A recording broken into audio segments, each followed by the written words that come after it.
사실은 이렇게 얘기를 드려도 안 오세요. 네. 안 오신다라고 얘기를.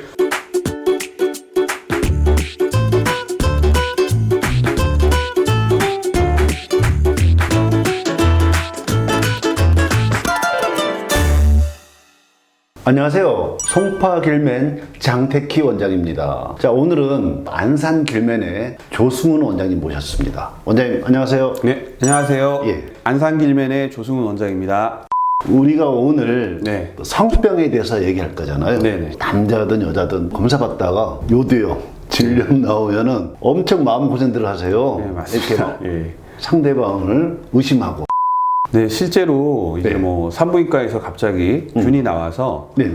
뭐 남성분이 이제 부부관계밖에 안 했는데 성병이라고 얘기를 듣고 당황해 하시거나 안 그러면 여성분, 와이프분이 부부관계밖에 안 했는데 무슨 성병이냐 그러면서 막 화가 나셔서 같이 설명을 듣겠다고 병원으로 내원하시는 경우가 의외로 꽤 있습니다. 그래서 오늘은 기본적인 걸 좀 설명을 드리고요. 네. 실제로 이러한 뭐 남자든 여자든 억울한 특히 남자들 억울한 특히 남자들 같은 경우 억울한 상황을 좀 네. 오해를 풀 수 있도록 그렇게 좀 설명을 좀 해봐 드리려고 합니다. 우선 그 성병은 어떤 걸 성병이라고 그러는 건가요? 성병이라는 거는 네. 말 그대로 성으로 옮겨질 수 있는 병을 성병이라고 합니다. 네, 성접촉에 의해서. 네. 실제로 근데 성관계를 했다 그래서 무조건 다 옮는 건 아니고요. 옮겨질 수 있다는 거고요. 네. 그러니까 실제로 성파트너가 성병이 있었다고 하더라도 네. 너무 당황하지 마시고 네. 빨리 병원으로 오셔서 진료를 받으시면 될 것 같습니다. 네. 성병도 이렇게 뭐 종류가 좀 다양하잖아요. 네. 어떤 것들이 있나요? 우선 제일 많이 들어보신 경우가 요도염이 있을 수 요도염. 있고요. 네. 그리고 피부에 병변이 발생하는 콘딜로마, 네. 성기, 사마귀, 곤지름 다 같은 말이고요. 피부에 수포가 생기는 헤르페스 같은 병도 성병에 속하게 됩니다. 그리고 네. 상처를 통해서 옮겨질 수 있는 에이즈나 매독 같은 질환도 있습니다. 진료해 보면 어떤가요? 에이즈 매독이 이렇게 흔하진 않죠. 흔치 않습니다. 그리고 실제로 그 양성이 나왔을 때는 보고를 해야 되기 때문에 그런 것도 다 설명을 하고 하는 경우도 있고요. 네. 대부분 권유를 해도 또 본인들도 무서우신지 안 하시는 분들도 있거든요. 네네. 그러니까 어떤 증세가 있을 때 병원을 찾아가게 되나요? 우선 요도염 같은 경우에는요. 네네. 말 그대로 요도에 염증이 생긴 거기 때문에 네. 요도 속이 간질간질하다는 표현을 쓰시고요. 이게 간질간질한. 네. 그리고 소변을 볼 때 이제 아프다. 배뇨통이 있다라고 네네. 얘기를 하시고요. 그리고 이제 염증이 심해진 경우에는 누렇게 고름처럼 분비물이 나오기도 하고, 물론 분비물이 뭐 맑은 분비물이 나오는 때도 있습니다. 그래요? 이제 표현하시는 게 이제 팬티에 뭐가 묻어 있다. 팬티 먹으면 묻는다. 네, 그래서 이제 오시는 경우가 있고요. 그리고 이제 피부에 병변이 생기는 콘딜로마 같은 경우에는 네네. 음경에 무슨 점 같은 게 있었는데 뭐 이게 점점 커진다. 커진다든지 네. 또 숫자가 늘어간다든지 예. 그런 식으로 오시는 경우도 있고, 예. 수포가 생기는 헤르페스 같은 경우에는 뭐 물집이 생겼거나 상처가 갑자기 생겼다. 네네. 이렇게 이제 표현을 하면서 이제 오시게 되는데요. 피부에 생기는 경우에는 이제 병변 크기가 작거나 안 그러면 이제 치골 부위에 털 있는 부위에 생긴다든지 했을 때는 네. 잘 모르고 그냥 지내시는 경우가 되게 많습니다. 그러다 보니까 정관 수술이라든지 포경 수술 같은 다른 걸로 진료를 받으시다가 발견이 되는 경우가 최근에 정말 많습니다. 네네. 네네. 사실 일반인은 아까 잘 모른다 그랬는데 좀 뭐 이상하면은 네. 비뇨기과에 잠깐 들려서 이렇게 검진 받아보는 게 낫겠네요. 그래서 예, 맞습니다. 그래서 저는 남자분들 같은 경우에는 사실은 이렇게 얘기를 드려도 안 오세요. 네. 안 오신다라고 얘기를 미리 하고 이렇게 얘기를 드려도 안 오시더라고요. 라고 얘기를 드리고 또 얘기를 강조를 하는데 이제 1년에 한 번 정도만 시간을 좀 내라. 네. 기본적인 뭐 피검사, 소변검사 정도만 하셔도 충분히 남성 건강 쪽으로는 큰 문제 없이 지내실 수 있다라고 꼭 권유를 드리고 있습니다. 진단은 어떤 방식으로 하나요? 순서대로 말씀드리면 요도염의 경우에는 네네. 소변 검사를 하게 됩니다. 요도염은 이제 요도 속에 있기 때문에 소변 검사를 충분히 가능한데요. 네. DNA를 증폭시켜서 균을 검출하는 PCR 검사라는 걸 하게 되거든요. PCR 검사. 네, 이거는 거의 정확도가 95% 이상 정확도를 가지기 때문에 매우 정확한 검사라고 할 수가 있습니다. 거죠. 네네. 요도염 같은 경우에는 임질균 때문에 생기는 임질성 요도염. 네네. 그리고 뭐 클라미디아, 마이코플라즈마, 유레아플라즈마 같은 균에 의해서 생기는 비임질성 요도염으로 나눠지는데요. 네네. 각 균마다 이제 치료 방법들이 또 다르기 때문에 네네. 정확하게 이렇게 진단을 하는 것이 되게 중요합니다. 그렇죠. 네. 정확히 진단하면 정확한 약을 쓸 수 네, 있으니까. 맞습니다. 네. 그리고 이제 피부에 생기는 이제 콘딜로마 같은 네네. 성병의 경우에는 병변 자체를 직접 채취를 해서 네. 조직 검사를 하게 되죠. 그리고 이제 에이즈나 매독 같은 거는 피 검사를 통해서 네네. 진단을 하게 됩니다. 진단이 되면 이제 치료해잖아요. 네네. 그럼 성병 치료에 대해서도 좀 말씀해 주시죠. 네. 그 우선 요도염의 경우에는요. 네네. 각 균마다 정확하게 치료 방법들이 효과적인 치료 방법들이 다 있기 때문에 네네. 균을 정확하게 진단만 한다면 뭐 주사제나 약물 치료를 통해서 거의 완전하게 치료가 가능합니다. 네.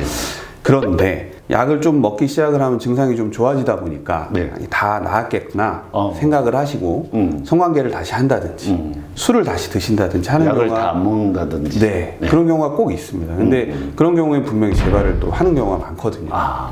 그래서 꼭 아셔야 될 거는 증상이 호전되는 그런 부분과 네. 균이 치료가 되는 게 이제 비례하는 게 아니기 때문에 그런 부분만 좀 조심을 꼭 해주시고 확실히 완치 판정을 받고 난 뒤에 상생을 해야 된단 말이죠. 그렇죠. 네. 그리고 최근에는 내성균들이 좀 생기는 경우가 꽤 있거든요. 아. 그래서 처음에 치료하실 때 잘 네. 받으셔야지 효과적으로 고생하지 않고 네. 치료를 잘 받으실 수가 있습니다. 네. 오늘 말하는 그 내성균이란 게 약을 쳐도 그 약이 안 듣는. 그렇죠. 그러면 상당히 기간도 좀 오래 걸리고 네. 또 그 기간 동안은 뭐 술도 못 마시고 성관계도 못 하고 뭐 몇 주 뭐 이런 것들이 쉬운 기간은 아니거든요. 본인한테는 굉장히 예, 예. 고통스러운 일이죠. 예, 힘들 수 있습니다. 네, 그래서 처음 하실 때 완전하게 해라. 네. 이 말도 저희가 치료할 때 꼭 드립니다. 그러셔도 안 하는 분들이 꼭 있습니다. 그런데 네. 콘딜로마라고 하는 경우는 네. 좀 얘기가 다릅니다. 어. 레이저로 제거를 하면 그 부분은 제거가 되지만 주변에 보이지 않게 HPV라는 바이러스에 의해서 네. 다시 재발이 되는 경우가 되게 흔하거든요. 아. 그렇기 때문에 제거를 했더라도 일정 기간 동안은 다시 재발이 되는지 안 되는지 잘 살피면서 네네. 좀 관찰을 좀 해야 되는 것이 꼭 필요합니다. 특히나 이 HPV라는 바이러스는 네. 어떠한 경우에는 여성들에게 있어서 암을 일으키는 대표적인 바이러스입니다.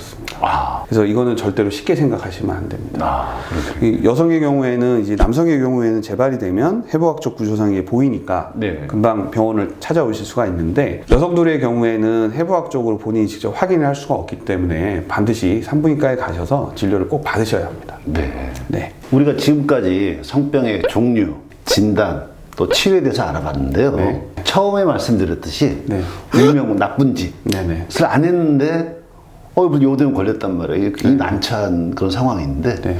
이게 왜 이런 일이 생기는 거죠? 예, 좀 당황스럽죠. 그런 경우가 의외로 되게 많습니다. 뭐 부부싸움하고 막 여러 번 봤어요. 네, 저희가 당황스럽죠. 근데 이제 보통 병원에서 로비에서 싸워요. 예, 맞습니다. 보통 이제 일반 여성의 질 속에는 네. 균들이 존재할 수가 있는데요. 네. 이게 이제 여성 질내의 변화로 인해서 환경 변화로 인해서 균들의 균형이 깨지게 됩니다. 그러면 이러한 특정한 균들은 여성 질염을 일으키게 되고 그게 이제 남성들한테 요도염을 일으키게 되는 거죠. 네. 보통 남성 요도염의 3분의 1 정도에서 뭐 길게 많게는 반 정도까지도 이러한 균들이 남성 요도염의 원인이 된다고 하니까요. 이런 경우에는 이제 남성들의 입장에서는 상당히 많이 억울합니다. 실제로는 이제 뭐 나쁜 짓을 하지 않았는데도 불구하고 오해를 받을 수가 있지 않습니까? 그죠. 네. 많이 봤어요. 네. 그렇지만 최근에는 네. PCR 검사 같은 정확한 검사를 통해서 원인균을 정확하게 알 수가 있습니다. 그래서 예전보다 이렇게 억울하게 당하는 일이 좀 많이 없어졌습니다. 예전 같은 경우에는 요도염 같은 경우라고 다 걸렸다고 하면 일단 무조건 뭐 남자가 나쁜 짓을 했고 그게 이제 남성이 원인이다라고 여겨지는 게 당연했었거든요. 네. 네네. 보통 여자분들이 산부인과에 가서 검진 받았다가 네. 보니까 이제 뭐 성병일 수 있으니까 네. 그 남편분도 같이 치료를 받아야 된다. 네네. 물론 여성이 당황했겠지만 남자한테 남성이 얘기하면 굉장히 당황스러워서 네네, 맞습니다. 저희 병원에 찾아오세요. 산부인과에서는 네. 꼭 들어보면 다 경험이 이제 비뇨기과 선생님들은 있으시겠지만 네. 꼭 남자가 원인인 것처럼 약간 그런 뉘앙스를 풍기면서 얘기를 하시는 경우가 많으신 것 같아요. 아무래도 이제 여성분이 본인 환자분이시니까 이제 더 그러신 것 같기도 하고요. 그냥 흘겨서 그냥 슬쩍 넘어가시면서 얘기하시는 것 같기도 한데요. 산부인과에서 확실히 조금 더 강하게 말씀하시는 경향이 분명히 있습니다. 네. 이제 성병일 수가 있으니까 네. 남자분도 반드시 같이 치료를 받아야 된다. 네. 그러니까 이제 남성분은 이제 당황하셔가지고 내가 뭐 부부관계밖에 안 했는데 이러면서 이제 오시는 거죠. 그래서 산부인과 선생님들한테 살짝 여쭤보니까 실제로 이제 여성분들의 경우에는 질염 자체가 발전을 하면서 네.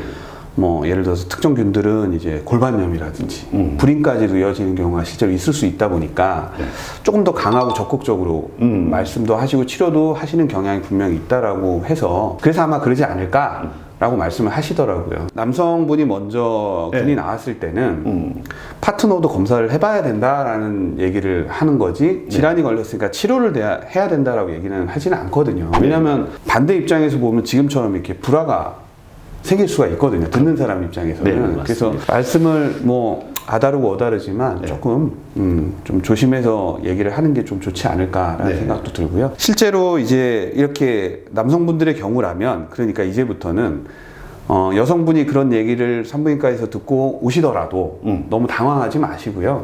비뇨기과에 오셔서 정확하게 진료를 받으시면 이런저런 오해도 풀 수가 있고 그렇죠. 치료도 뭐 정확하게 받으실 수가 있으니까요. 참고하시면 좋을 것 같습니다. 대부분도 치료도 다 가능하고 하니까 저희가 이제 좀 진료를 하다 보면 문제가 이제 네이버 친구들이나 네이버란 말 해도 되나요? 네. 본인이 진단을 하고 판단도 다 하고 결정을 내서 감정의 조절까지 다 가서 이렇게 해버리시는데 그러다 보면 치료를 분명히 놓치는 경우가 있고 적절한 치료를 못 받는 경우가 분명히 있거든요. 그냥 병원에 빨리 오시는 거가 최선이지 않을까 그런 생각을 또 해봅니다.